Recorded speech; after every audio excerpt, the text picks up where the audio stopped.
Bismillahirrahmanirrahim. Assalamualaikum warahmatullahi wabarakatuh. Innal hamdalillah nahmaduhu wa nasta'inuhu wa nastaghfiruh wa na'udzu billahi min shururi anfusina wa min sayyiati a'malina. May yahdihillahu fala mudilla lahu wa may yudlil fala hadiya lahu. Asyhadu an la ilaha illallah wahdahu la syarika lahu wa asyhadu anna Muhammadan abduhu wa rasuluhu la nabiyya ba'dahu. Allahumma salli wa sallim wa barik ala habibika wa nabiyyika Muhammadin sallallahu alaihi wasallam. Qala Allah ta'ala fi kitabihil karim, a'udzu billahi samil alim minasy syaithanir rajim.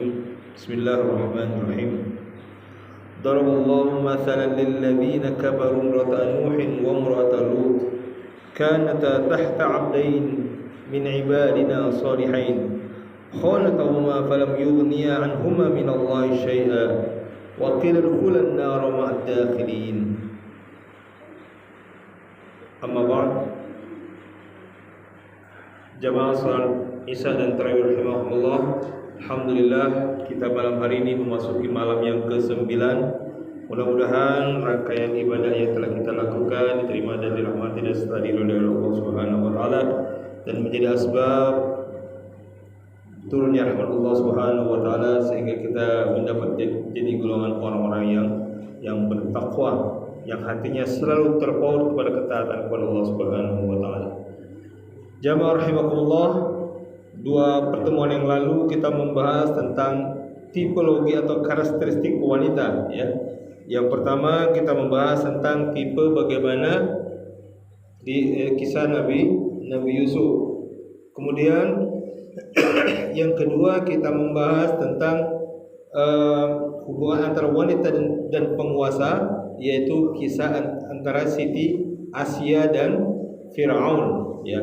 Kalau di Siti Asia kita mendapat gambaran bagaimana, ya, seorang wanita ditantang untuk istiqomah dengan keimanan dan ketauhidan meskipun pasangannya itu bejatnya minta ampun, bahkan sampai mengaku sebagai Tuhan dengan kekuasaan, ya, dengan kekuasaan harta dan tahtanya.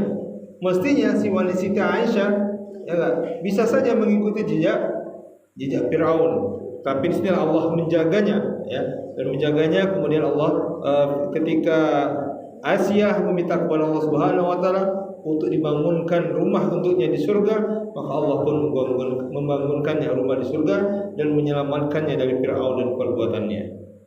Nah, berikutnya kali ini kita akan mengkaji ayat yang sebelumnya, ya. Dalam surat At-Tahrim, surat yang ke-66 ayat 10, Allah membuat perumpamaan bagi orang-orang kafir, yaitu apa?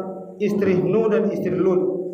Keduanya berada di bawah pengawasan dua orang hamba yang saleh di antara hamba-hamba kami. Lalu kedua istri itu berkhianat kepada kedua suaminya, tetapi kedua suaminya itu tidak dapat membantu mereka sedikit pun dari siksa Allah. Dan dikatakan kepada kedua istri itu, masuklah kamu berdua ke neraka bersama orang-orang yang masuk dalam neraka. Nauzubillahi min dzalik. Ini kisah Nabi Lut dan Nabi Nuh. Kalau Nabi Nuh itu gambaran bagaimana Allah memerintahkannya untuk membuat kapal di tengah padang pasir. Hal yang tidak masuk di akal, tidak logis. Bagaimana cara membuat ini? Tapi disitulah kehendak Allah Subhanahu wa taala. Nabi Nuh mematuhi perintah Allah, kemudian membuat kapal. Ternyata disitulah tantangan ketika seseorang bergerak di bidang dakwah. Kadangkala musuh terdekatnya itu siapa? Musuh dalam selimut, musuh satu ranjang, istrinya sendiri. Begitu juga yang terjadi di kaum Nabi Lut, ya enggak? Ketika dua malaikat datang berjumpa dengan Nabi Lut untuk mengabarkan akan turunnya azab, ya, ternyata yang membocorkan dua malaikat datang menyamar menjadi dua pemuda yang tampan. Ternyata kedatangan dua malaikat itu dibocorkan oleh istrinya Nabi Lut sendiri. Maka disitulah kita lihat bagaimana tantangan dalam berdakwah. tantangan dalam bergerak di bidang ketaatan kepada Allah Subhanahu wa taala. Dalam kehidupan sehari-hari kadangkala ya, disinilah kadangkala kita menemukan konflik antara dua pasangan. Kalau yang pertama kita lihat kisah Fir'aunnya yang bejat tapi istri yang istiqomah menuju taat. Kalau yang kisah Siti Zulaiha, suami yang penguasa tapi si istri yang menyalahgunakan wewenang. Istrinya khilaf lah. Kenapa? Karena kegantengan Nabi Yusuf. Ya, disitulah Allah membukakan pintu maaf, ya, pintu maaf. Wastaghfir li dzambiki, kata suaminya Siti Zulaiha ketika kepergok di depan pintu kamar ketika mengejar Nabi Yusuf ketika hendak keluar dari kamar. Nah, ini kisah Nabi Lut dan Nabi Nuh, gambaran dua istri yang menentang tugas suami, yang tidak mensupport tugas suami. Nah, maka kepada para dai ya, ataupun ya, bapak-bapak yang bergerak menuju ketaatan, menuju kebaikan, kalau misalnya nanti tidak disupport oleh si istri, jangan khawatir. Jangankan kita, Pak, Nabi saja menghadapi hal itu. Ya kan? Nabi saja menghadapi hal itu. Bahkan Nabi Muhammad juga pernah digugat para istri-istrinya. Ya kan? Tapi disitulah diberikan pilihan oleh Nabi Muhammad. Kamu mau saya ceraikan atau mengikuti jejak perjuangan saya?